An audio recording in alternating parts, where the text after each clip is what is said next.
Welcome to Review-A-Raw. I'm John Pollock alongside Wai Ting, and we're going to be taking you through Monday's episode of Raw from Austin, Texas at the Frank Irwin Center at the University of Texas.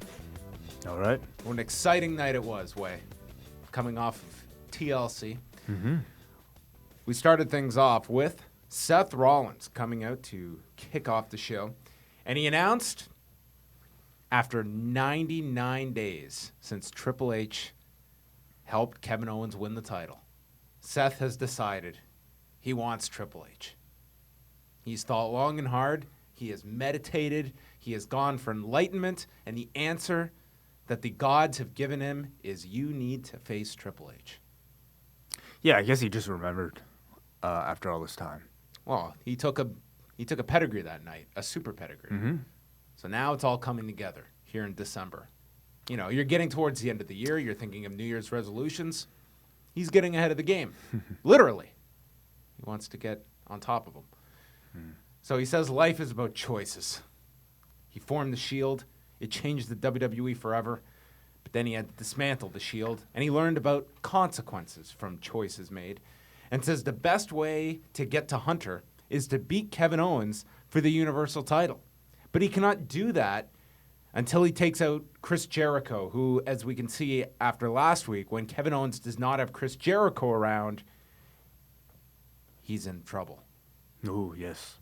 So the guy that's no longer helping Kevin Owens, he has to go through him to get to Kevin Owens, to get to the guy above the WWE title, Triple H. Right. That is the pyramid scheme that Seth Rollins is going to embark on over the next number of months, apparently. Yeah, I like this. So he set this up.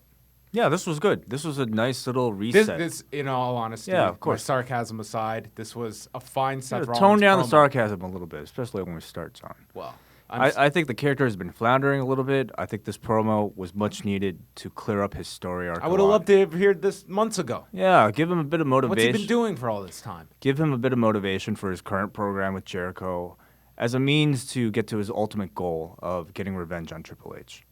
So then Kevin Owens comes out, and he says that sometimes friends fight, referring to himself and Jericho, and Rollins doesn't have any friends. He doesn't answer whether he and Chris have made up or if they've exchanged text messages this week. That's the true sign way of friendship. Texts being returned. Right. Which you are not always great at. No. Well, I don't always get your texts. Like, I don't always read your texts immediately. And sometimes by the time that I read them, there's no point in answering anymore. Yeah, I'm I've already been disappointed. I'm just going to see you the next point? day, right? So who cares? I guess so. Owens says that he's been busy buying gifts for Christmas, and he's got Chris Jericho 3 gifts. And Owens defends himself, being the champion, said he deserved the title, and he's sick about everyone complaining about Triple H handing him the title. So Rollins challenges him, first off, to a title match tonight, but Owens turns this down. And I thought, sound logic. He said, we had a match in Toronto 2 weeks ago, and I beat you. So why do I have to do that again? You know? Yeah. It's like this undercurrent, this like thing that's just slithering around, and this title match that's looming that Seth is trying to get Kevin Owens to acknowledge, but Kevin Owens is just going to soldier through and ignore that snake slithering. So he goes to then reveal the gifts. Oh, and we also learn that Kevin Owens has a match against Sami Zayn tonight. Of course.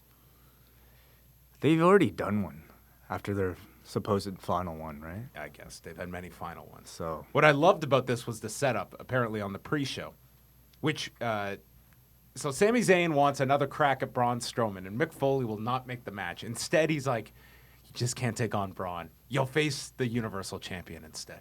You can face Kevin Owens. I was disappointed by that. I was hoping for some follow-up on the main body of the program. I don't really care if it's on the pre-show. To me, it might as well not exist. There was no Braun Strowman on the show. Yeah, there's really no connection. There's no mention of Sami Zayn's storyline with Mick Foley nor Braun Strowman on the body of the program itself. So I'm watching it, and I'm wondering where was the follow-up to last week.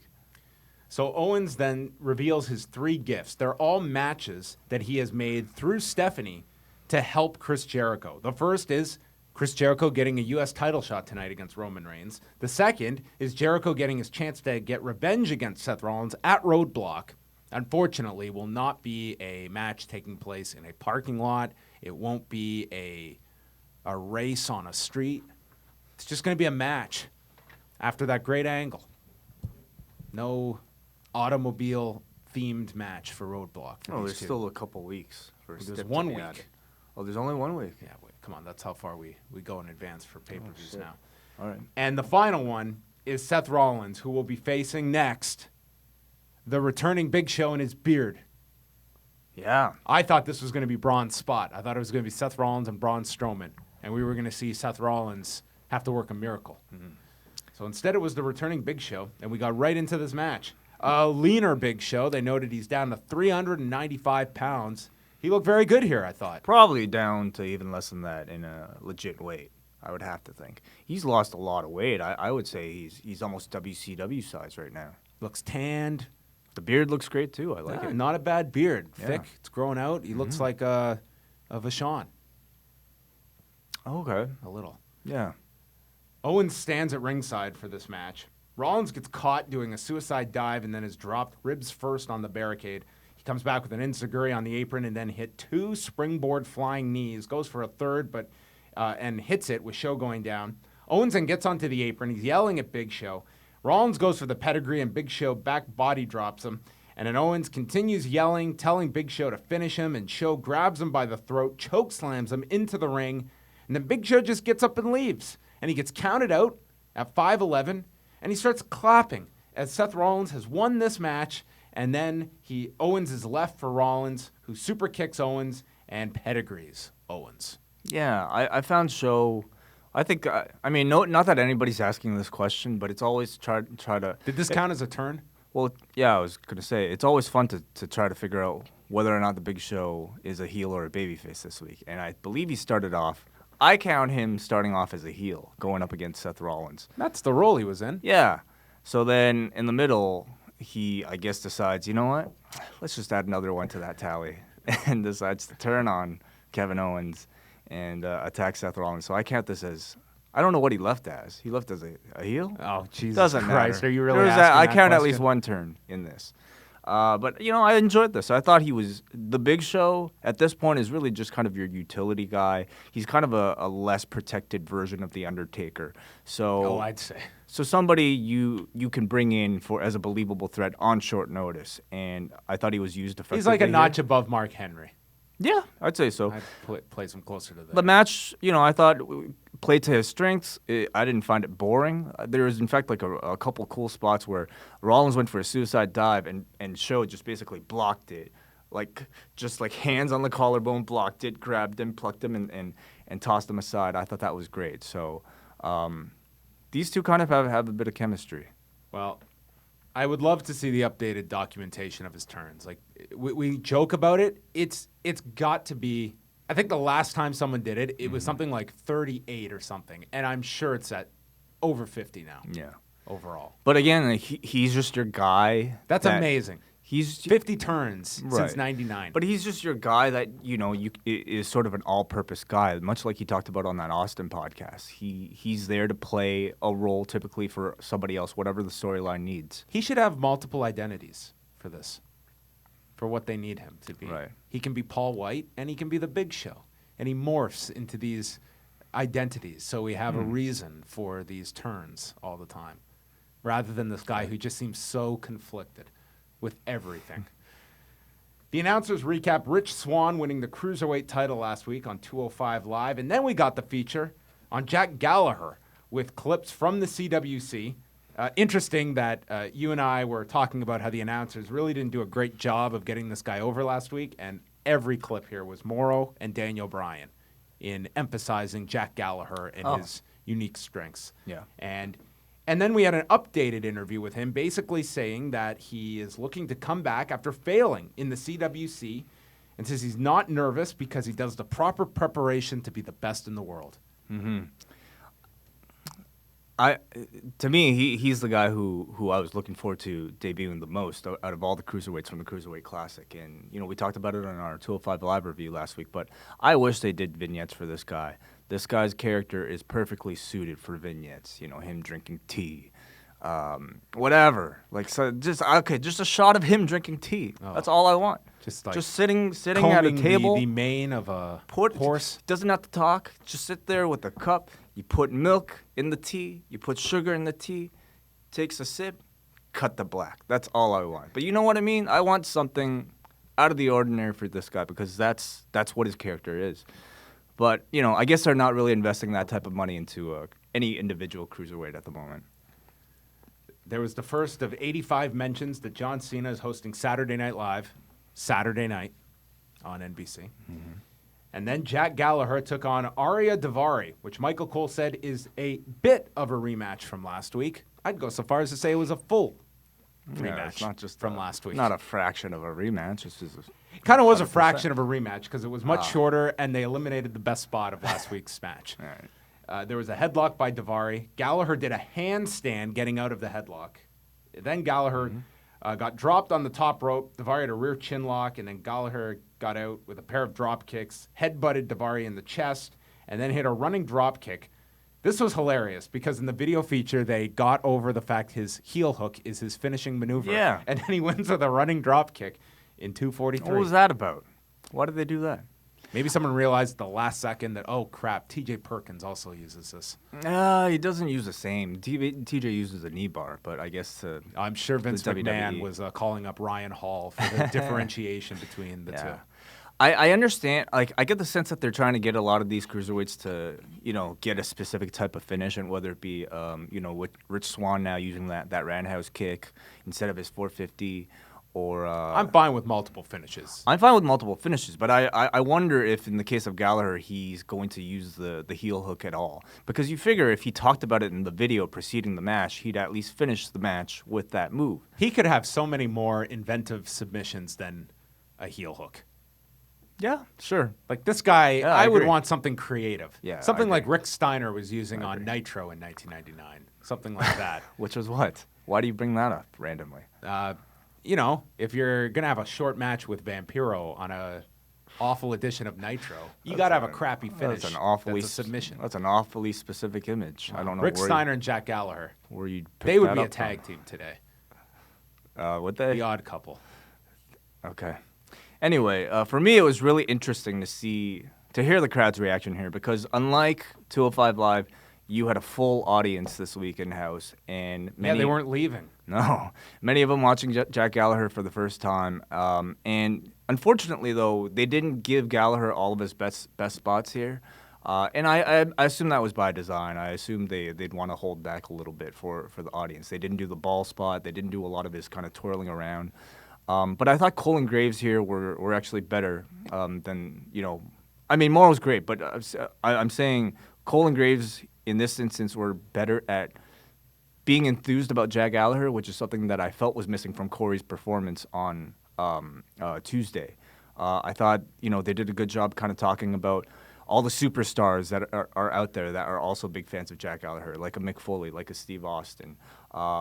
And, you know, so I thought he did well, but because they didn't let him kind of do all his spots, by the end, it felt a little bit cold. But I would say just even between his look and his music and some of the moves that he was doing, he's already separated himself from the rest of the cruiserweights. Yeah, they noted, the announcers, that his influence were Mankind, Steve Austin, and X-Pac.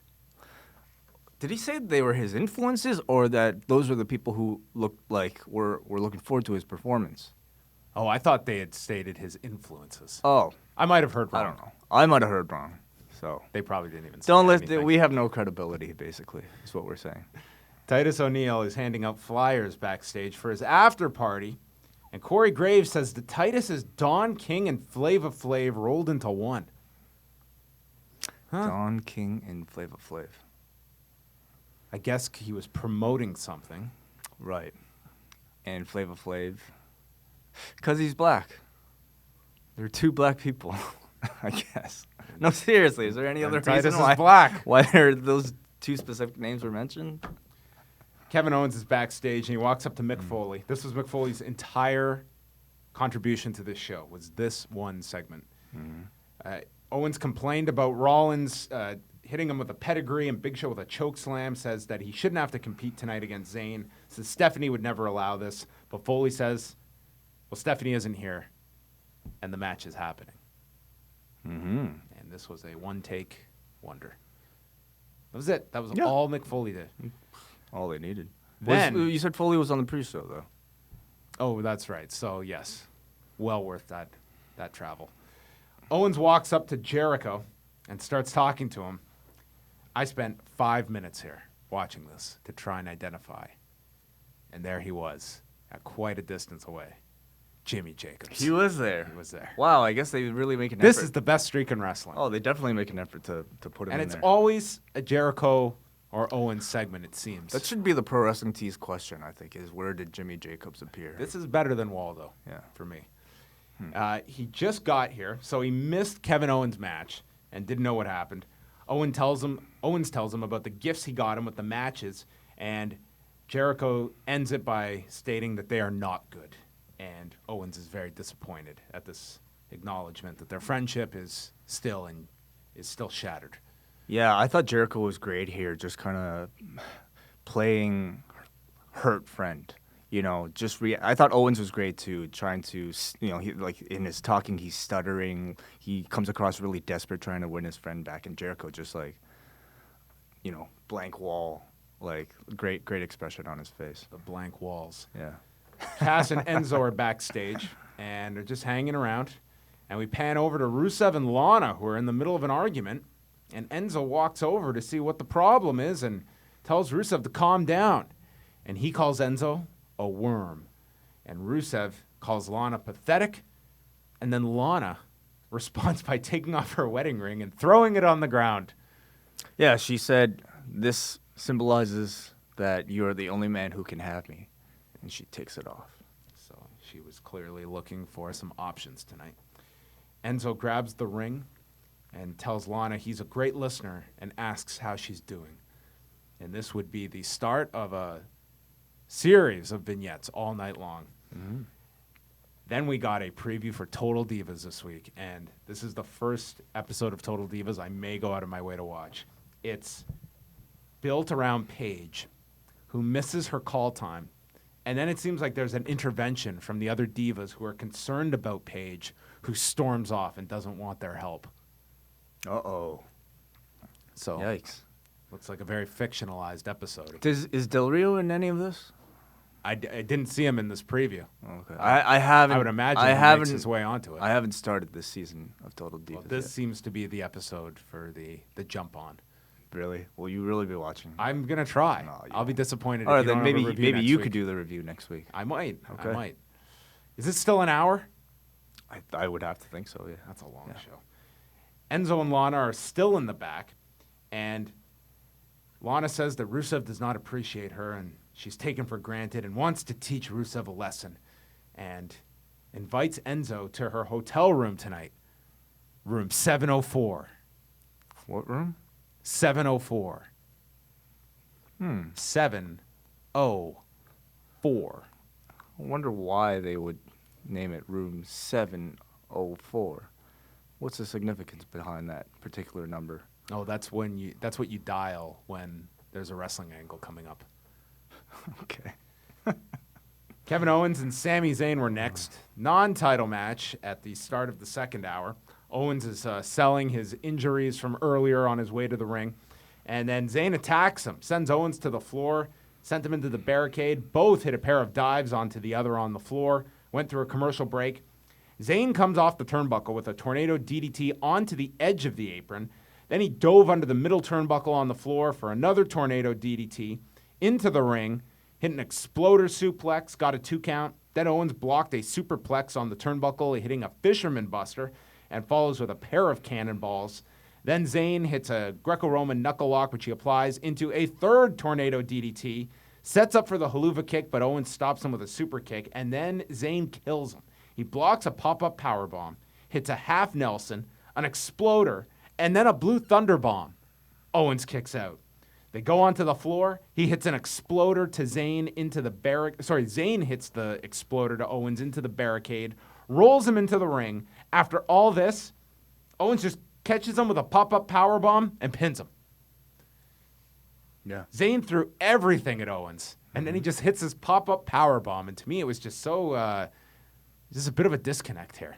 Like, Owens just took everything, and then he hit him with this one move, and Zayn was dead. Well, he's the champion now, so every move he has hurts a little bit more. Right, yes. His power meter is just so much more significant. Whereas Sami Zayn, kind of your lower card guy, so everything hurts more. His especially, rating is lower. Yeah. That's right. Yeah. So, yeah. I don't know why this match had to happen.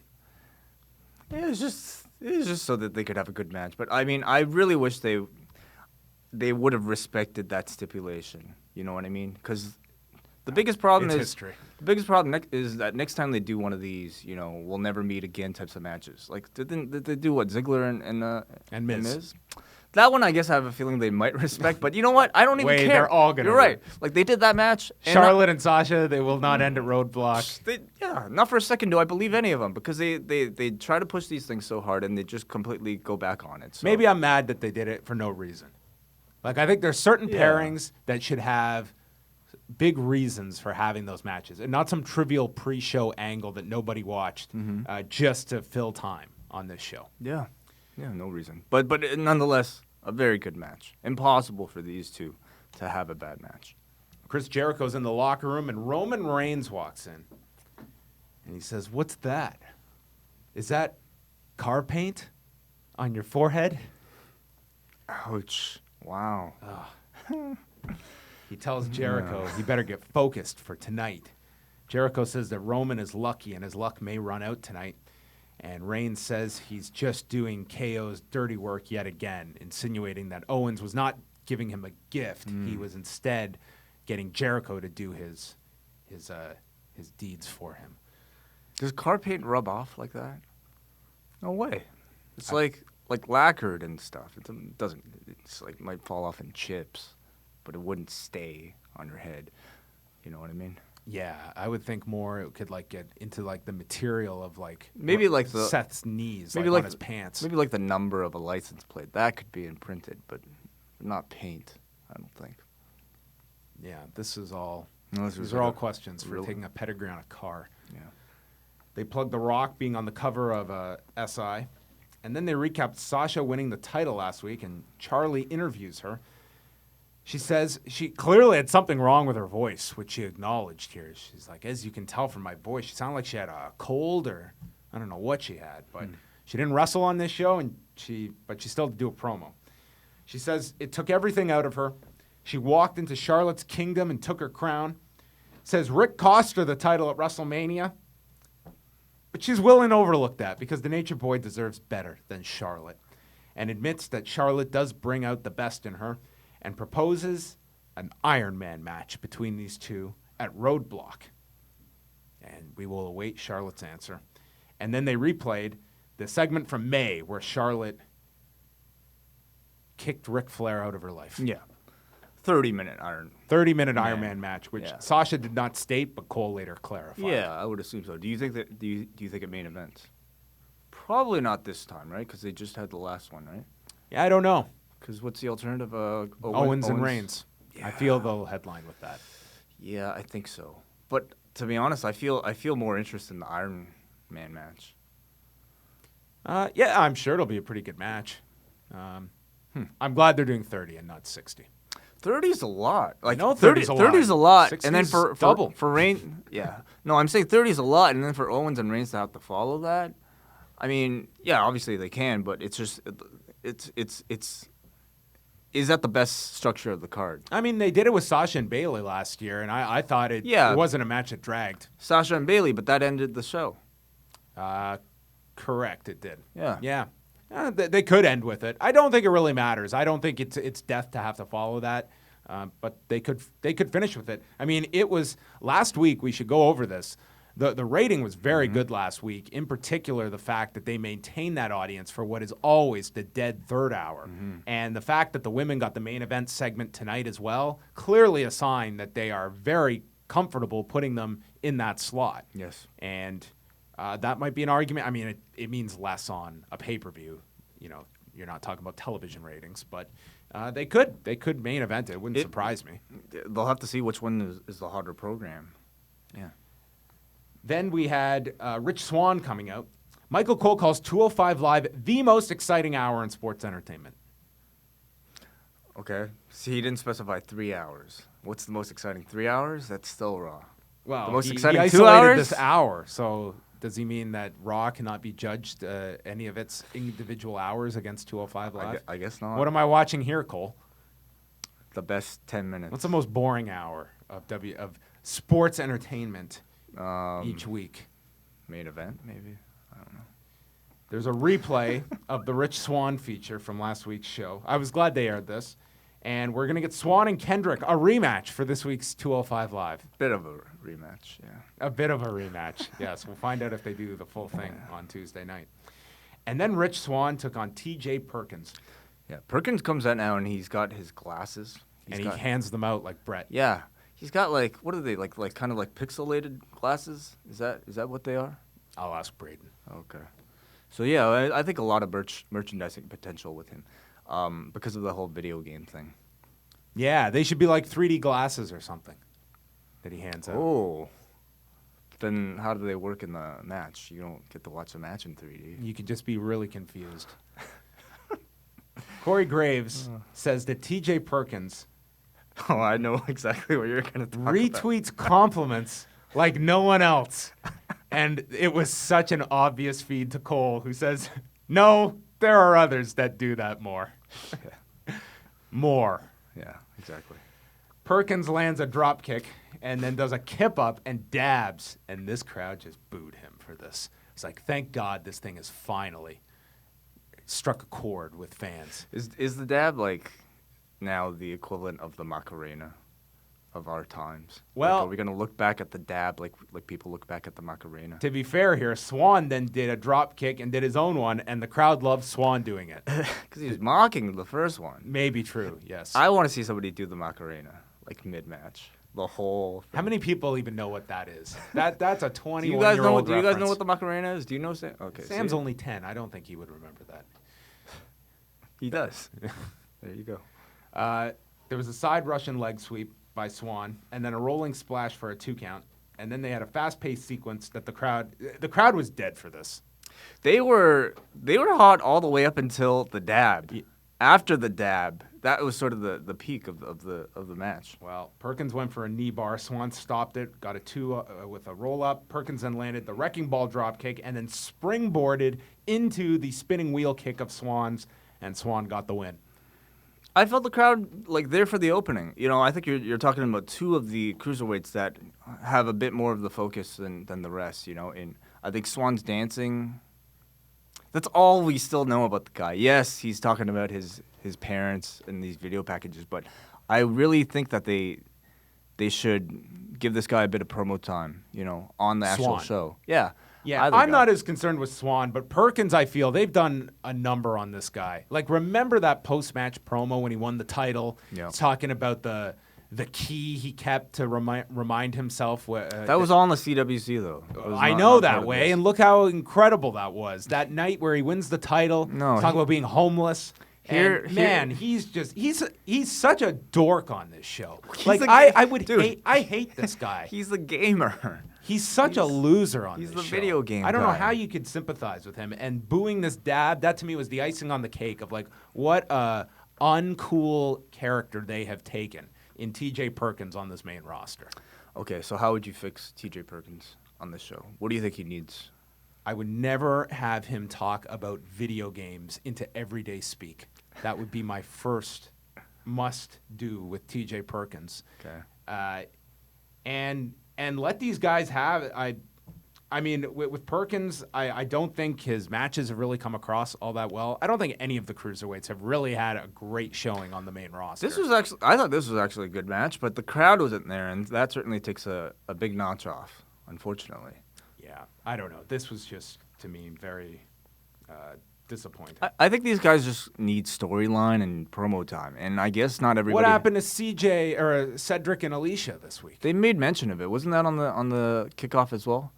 They mentioned that. Did you watch the kickoff? No. This kickoff that we're referencing was 10 minutes long. They really? crammed a lot into these 10 minutes. They mentioned that Bayley had given Cedric a bear, and that Alicia got really mad. Yeah, the Bayley Bears. Yeah. which are now available. That Saxton notes are great stocking stuffers. Oh, yeah. Great for kids. They just see children and they see dollars. Bale is the last character dollar I want to signs. make just a capitalist, greedy, just That's what's happening, though. jerk. What was Hulk Hogan?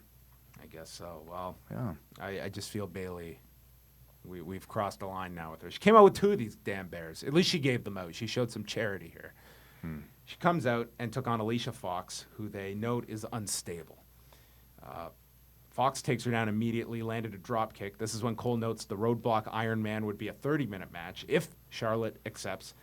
Bayley kicked out of a Northern Lights suplex. There was a tilt-a-whirl, but Bayley landed on top and then caught her with the Bayley to belly in 2:22 and won. I think Fox at this point, Alicia is, maybe definitely one of the weaker women on the main roster in terms of her in-ring. But I do like the fact that her movement in the ring is exactly like the character in that it's just wild. Like, she's just, like, crazy and just erratic and floundering in there. She's in tune with her character. She wrestles like a crazy person. Unstable. Sloppily, just all over the place. Enzo and Cass are backstage, and Enzo is not sure what to do about this hotel room, and then he gets a text from Lana, and it's a shot of her face, and he runs off. He just... He's got really excited by this face. He's listening. Bare face. A bare face. Full So it's frontal, like, oh my God, it's full her eyes. frontal selfie. Wow. So Enzo was listening to the wrong head, and Rusev then shows up searching for Lana and asks Cass where his wife is, and Cass says, well, that's your problem. And then he shoves Cass, and Cass says, you've lost your mind. And Rusev says, I'll worry about Lana later, and challenges Cass to a match for later on. Then we got the reveal that Emelina will be on Raw next week in Philadelphia. No, okay. Wow. Finally. Yes. Also, finally, the tussle in Texas. Yeah. The poor guy who had to make a graphic for this. They did a tale of the tape for this. That was the key here, though. Build it up to the point where They didn't even mention it when we saw Titus earlier. Yeah, they did. He was handing out flyers for the tussle in Texas. Did the announcers mention it? I think so, yeah. Oh, okay. That's why he's the Don King and Flava Flav of the WWE. Oh, well, okay. So this is it. The tussle in Texas. He's the promoter, yeah. Titus is in the ring. He puts up the horns for the Texas fans and then turns them upside down. Took a World's Strongest Slam, and Henry won in 25 seconds. Yeah, I actually thought this worked. You make a big deal out of this match that clearly doesn't deserve the promotion, but nonetheless you do all the cliches of hyping it up with the graphics, titling it, a tale of the tape, build all this anticipation, and then you just have it end right away. You know, got a decisive winner and a decisive loser. It's just kind of a big gag. So it was a nice pop for Henry and a nearby hometown favorite. Winning because they weren't technically in Silsby. If they were in his actual hometown, he would have had to lose. Oh, right. I don't think Raw is going to Silsby. Probably not. I don't know if there's a venue there to hold Raw. Enzo's on the phone with his Uber driver who can't find the building. And a limo pulls up, and it's Ric Flair. And Enzo's explaining his situation with this foreign woman in a hotel room, and Rick gives him his limo as Enzo calls Rick a certified G. Yeah. Yep. What an endorsement from Rick to Enzo. Yeah. Roman Reigns and Chris Jericho for the United States title. Reigns is out, and Owens finds Jericho in the back before he comes out. He says he is still here to make sure there is no injustice tonight, and Jericho tells him he's going to win by himself tonight. He doesn't want or need Kevin Owens in his corner, and he is to stay in the back. So the match begins, and Reigns goes for a Superman punch early and gets met with a drop kick, and Jericho takes him to the floor. Jericho tossed Reigns to the floor and then hit a springboard drop kick, and as he missed a drop kick through the ropes, took the drive-by. Then Jericho sidestepped a Superman punch and hit a back elbow and lion salt for a 2 count. Reigns eventually hit a Samoan drop and a Superman punch. Jericho kicked out of that, so there were a number of near falls throughout this, including a code breaker that got turned into a sit-out powerbomb by Reigns. Then Reigns charges and he runs into the corner. Jericho struggles. He finally gets the walls. Afterwards, Reigns fights to the ropes, and the crowd is very disappointed that Reigns gets the rope break. Owens then appears, and he super kicks Reigns from the floor into a code breaker, and everyone bought this as the finish. And Reigns kicks out. Jericho sees Owens. He's pissed. He argues with Owens on the apron, says he doesn't need Owens, and Owens needs to leave. So Owens does. Jericho turns around. He leapfrogs a spear, but then Reigns bounces off the ropes, and on the second attempt, hits the spear and pins Jericho. This, I thought, was the best match on the show. I thought this was better than... I like this better than Owens and Zayn. I liked Owens and Zayn more. Maybe... this is unfair criticism, but for me, this match just kind of felt like Reigns and Jericho largely just kind of on autopilot. You know what I mean? And I just didn't feel like I saw that much different. And I know Zayn and Owens was also on the show, but I don't know. I like that one more. Yeah. But this was also a good match. Yeah, I thought. I thought everyone bought into that one big near fall at the end. I think people totally thought that Jericho could win the title here, but nonetheless, Reigns wins, and you continue the problems between Owens and Jericho. Then Big Cass is out, and Rusev's music plays, but he doesn't come out. And then they had the camera zoom in on Cass's face, and it was like instantly. He realized this was a plot. This was all a setup. Mm-hmm. I like this realization on Cass's face. I did not like him having to go search for the phone and dialing, and then we cut to Enzo with the phone dialing. Little hokey, but nonetheless. What should he have done then? Run to the back, I guess. But he wasn't going to make it anyway. First of all, I don't buy any best friends have their numbers memorized. That he could just grab a random phone like that and dial. No, don't. Yeah, I don't know. Answer I that. don't know your number. So anyway, he dials the phone, and we cut to Enzo, who is outside of the hotel room, and he's having second thoughts, and he was going to leave the hotel room. He ignores the call. First of all, how would he have known it was Cass? He didn't. He just ignored the call, right? No. Well, anyway. Yeah. He goes to the hotel room, and then he's about to leave when Lana opens it up, and she's in a seductive robe. And she brings Enzo into the room, and this was our cut to a new camera. I was like, okay, let's see where this goes. These are all the warning signs. One of these a week. And she starts flirting with Enzo. She hugs him, tears his shirt off. This guy's tattoos. I don't know what to make of them, but man, he has made some. As Seth Rollins said, life is all about choices and consequences. Well, what are some of the highlights for you? He's got like a Wu-Tang logo. He's got a Wu-Tang logo. He has one of Frank Sinatra's mugshot on his arm. No, not a fan. There's just some weird tattoos. Well, let's see your sleeve. What do you have? Oh, I got sleeves. They just don't go to the bottom. So anyway, his shirt's now off. Then she instructs him to take his pants off. And then he's standing there in his boxers. She says something in Russian and then translates it and calls him a fool. And this was like something out of like, I don't want to compare this to a Sopranos scene or something, but it's the guy who's like about to get hit and he's just realized it. Yeah. And Rusev comes in his tap-out gear and he just beats the hell out of Enzo. He puts him through a table. He broke this wooden stand over him, and then he's standing over a downed Enzo. He had beat him up so much, Rusev's shoe, one of his shoes had fallen off. So Rusev is standing there with one shoe on and his sock on the other foot. And the final spot is him grabbing this vase with flowers in it and smashes the glass over Enzo's head, drags Enzo's lifeless body into the hall and leaves him there. And it ends with Lana closing the door and putting the do not disturb sign on the doorknob. So just even more for Enzo is that he's going to wake up to these two having sex in the hotel room. I thought this angle was pretty good. I thought this was great. I thought this was like really well thought out for a mid-card storyline, and it was the most interesting Rusev's done in months. And I think it's really good for Lana, who I think they really have not let her play up her sexuality in a long time. You know what I mean? And I think she's fantastic at it. You know, even her just going up to Enzo, tearing off the shirt, reading the line on the shirt. and then like giggling. Rock and roll made me do it. And then she like was great. tearing the shirt and then giggling. Rock and roll, baby. I almost believed that was just a total line that came to her. Oh, of course. It felt so natural. Yeah, I thought she was great. I thought Enzo did a very good job, playing the womanizer in the earlier scenes, and then here. They scripted him to make him look very reluctant, to kind of keep him a babyface. Like, oh, he's not really going to do it. But he was just he's weak-willed. He'd do what any guy would do in a similar situation, to make him still a babyface, which I thought was a careful thing.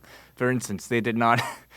God, the Nitro we're about to review on Friday has some of the worst scripting of a heroic babyface dealing with women. So I thought they took good care of Enzo here. And I thought the timing was well, too. Like, I didn't find any of it to be too telegraphed, even though you could figure out where this was probably going. But when Rusev's music played, it was like they allowed Cass to be right on the same page as you, the viewer. Because you realized, okay, angle alert, and Cass realized it as well. Yeah. I expected them to go a little bit further with some of the Lana stuff, but I guess this is kind of the level they're allowed to go to for a PG show, which is totally fine. They told the story well. That was leg. Good show Ooh, wow. Yeah. I thought the beatdown was nice and intense, and I thought everybody did very well here, including the producers. Who, I wonder if the same producer who did this was also responsible for the barroom brawl. Yeah. And a lot of these same ones. But this was good, and last week's was good. And I think they kind of, they used Enzo as the sacrifice here. I didn't think they made the baby faces look dumb here, even Not at though all. they fell into this plot. Nope, not at all. Cass did realize it at the end, but it was too late. Yep. I didn't think they made Enzo and Cass look dumb either in all of this, even though they did play into this plan. They especially with like Enzo's hesitation to kind of go forward with it, they really kind of were able to tell a lot of subtext of, what he was thinking and the struggle he was internally having going through this before finally deciding to do it. He didn't want to be a homewrecker at the end of this. So, for pro wrestling, I thought they did about as well as they could have done. I'm with you. I like this. Travel packages go on sale Tuesday for Survivor Series next year. That's a hell of a long-term plan to make for Survivor Series. For WrestleMania, I get it. For even SummerSlam, I get it. But I don't know. Well, that's Survivor what they want. Series. That's the 4-day stuff. So, okay. Survivor Series, Houston, next year. Carl Anderson and Luke Gallows took on Sheamus and Cesaro with New Day at ringside, and the winners will get the tag title shot next week because next week at midnight, if they can retain the titles, they tie Demolition's record. So they tie, and I guess on Tuesday they would surpass it. Tuesday at midnight, they would go ahead. So unless they wrestled on... Maybe they could show up at SmackDown or 205 Live. That's what they should do. They could totally do an angle like that. Yeah. It wouldn't even surprise me. And then challenge, I guess a cruiserweight would have to challenge. They go through the break. Anderson was in control of Cesaro.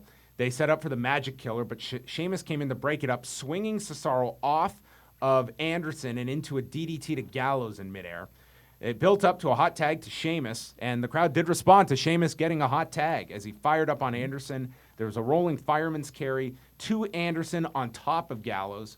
Then he hit a spinning, Cesaro was back in with a spinning uppercut off the middle rope, clothesline Gallows to the floor. Anderson takes Cesaro to the floor, and then they knock themselves into the New Day. Everyone starts fighting as the bell is called for the no contest, and then Kofi goes for a Tope Con Hero, is caught by Sheamus and Cesaro, and they toss him into Big E and Xavier Woods. And the end of this, surprise, surprise, is a triple threat match next Monday in Philadelphia. Mm-hmm. I don't really sense the excitement of the crowd for this record being broken. No, because I think you've seen these teams lose so many times. I don't think this is going to mean much next week. I feel like most of the crowd will just assume that this record gets broken because... There's no threat. They haven't built up threats. And none of the alternatives of Cesaro and Sheamus winning or Gallows and Anderson winning are that much more interesting. So, whatever happens, it's not that much to get excited about. And I think they've done some of it, but to me, it's like this whole tease of the heels. Yeah. You could have got a month of babyface matches where you'd be invested in those near falls because every week it would be, man, is this the week they lose it? Right. And they didn't go that direction. I'm also a little perplexed by the handling of the New Day over the past several weeks because they've been heels against Cesaro and Sheamus, but baby faces against Gallows and Anderson. So by the end of it, you're kind of left not really sure whether or not you should be cheering for these guys to break the record or not. Yeah. And nothing on the horizon for them either beyond next week. I mean, if they break this record, I mean, what is really left? Yeah, I mean, I think more and more your idea of pairing, like a Jericho and Owens against them might be a good idea. Just like they've done on SmackDown, pairing two main eventers into the tag division. Final segment of the show. Charlotte comes out and states that Michael Cole notes that she has accepted the Ironman match for Roadblock. Charlotte says she realized last week she made the biggest mistake of her life 6 months ago. She was a cold-hearted bitch of a daughter. And they replay once again the segment with Ric from May. She says the WWE and the women's title mean everything to her and said it was like Ric Flair was calling Sasha the woman last week, and she only wanted her father's approval and asked herself every day if she's good enough, and had to watch Ric raise someone else's hand last week, and it signaled that she has failed, and it broke her heart. And she says she has not seen her father in 6 months and asked him to come tonight for her apology. So Ric comes out. Charlotte says she's sorry. She hugs Ric and then goes for a second hug. But this time smacks Ric in the face. This was like a Stephanie level slap, only this felt almost like this was like right in the front of the face. This is harder than that. This is almost a punch. This is almost like a Bas Rutten type of this is a show face. Yes. Open hand slap. I thought Charlotte was amazing here. She was fantastic. I almost thought Ric was going to bleed from this. Oh, man. I'm not just talking about the slap. I'm talking about Charlotte's promo, her acting. I mean, just seeing her here, compared to 6 months ago when they did the breakup, I feel like Charlotte's evolved so much as a performer. She's just become a great actress for professional wrestling, I think. I think everything between her facial expressions to the way she slowly and clearly speaks her lines now, I think she's great. She did get a little flustered by all the what chants, I felt. But she acknowledges them a lot whenever she gets them. Acknowledges them and basically kind of walked through them. And by the end of the segment, is anybody remembering that? Not really. She tried the passive-aggressive route by stating, it's okay, you can what me, but just let me get out my explanation first. No, I mean, in the future, I guess, like, what is the most effective combat of the what chant, in your opinion? I think people that just go through it and don't give them the pause for it, and they die quickly. Just ignore them. Like, most chants die quickly when they realize they're not catching on. So then she calls Ric a son of a bitch. So she's the granddaughter of a bitch? Well, you see, Ric was adopted. Oh. So he never knew his actual parents. So Charlotte was not insulting anyone that at least Charlotte had a relationship with. Okay. Or actually, Ric knew.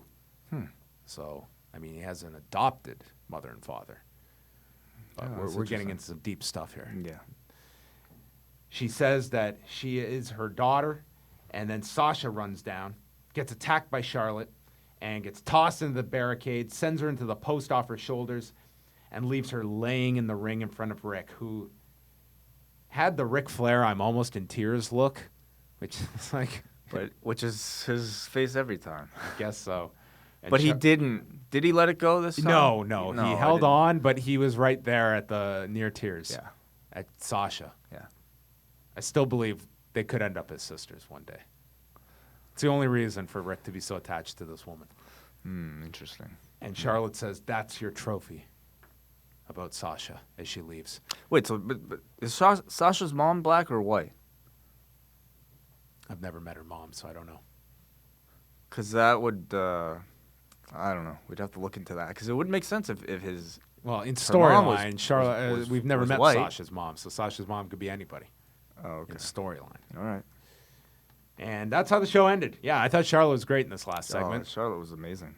She came across so evil here, like a serious villain here by the end of this. And, I just thought it was great. All right. That was Raw. What did you think of this show overall? It was actually pretty good now that we were talking about it. I actually watched this Raw live. So oh my gosh. I think I would have enjoyed it even more if I saw it like without commercial breaks. But even as a 3-hour show, I was like overall like I didn't feel that like it was that big of a chore. I actually enjoyed a lot of it, and a lot of great, speaking performances on the show, and some good matches as well. They've got a lot of good stories going on right now between Owens and Jericho with Sasha and Charlotte. Even Rusev and Enzo and Cass. That was surprisingly good, which if you had described that to me ahead of time, I would have not thought that would do well, and it did. So that was certainly a surprise. And with no Goldberg or Lesnar on this show, this was a good Raw. It was. I wouldn't say a great Raw. Still, it was good. I liked last week's a bit better than this, but they advanced. You know what your key matches are for Roadblock. We've got Owens and Reigns, Jericho and Rollins, Charlotte and Sasha, and I guess that's it. They got to figure out everything else next week. So far, I guess the tag titles can't. You don't have a program until next week wraps up.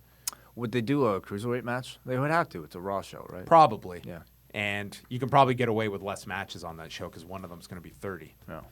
You might get Mark Henry and Titus. Oh, boy. It's something in Pittsburgh. Okay. The Pittsburgh Pinnacle. No, I don't like it. All right. Well, that is going to do it for us. You want to end this show? It's the right way to end this show. See you guys next week. Okay. Goodbye. Each week, you have a chance to win a t-shirt from Pro Wrestling Tees during Review-A-Raw. All you have to do is pay attention for the secret question and then submit your answer at Law Radio on Twitter, and you'll be entered into a draw to win your t-shirt, including our own brand of shirts at ProWrestlingTees.com/law. We move on over to this Friday, where Wai Ting and I will present Review-A-Wai, chatting about the July 5th, 1999 edition of WCW Monday Nitro, a pretty awful time period in WCW history. This one featuring the return of Bill Goldberg, live performances by Megadeth and the West Texas Rednecks, and lots more, most of it bad. And then Sunday night, it's The Law, live audio wrestling coming your way at midnight Eastern Time with Jason Agnew and Dan the Mouth Lavransky, and we will be joined by special guest Jeremy Borash to chat about Total Non-Stop Deletion, which will be a special 2-hour edition of Impact Wrestling. All that and more coming your way on The Law, Sunday night, midnight Eastern Time. You can listen on TSN Radio or at liveaudiowrestling.com.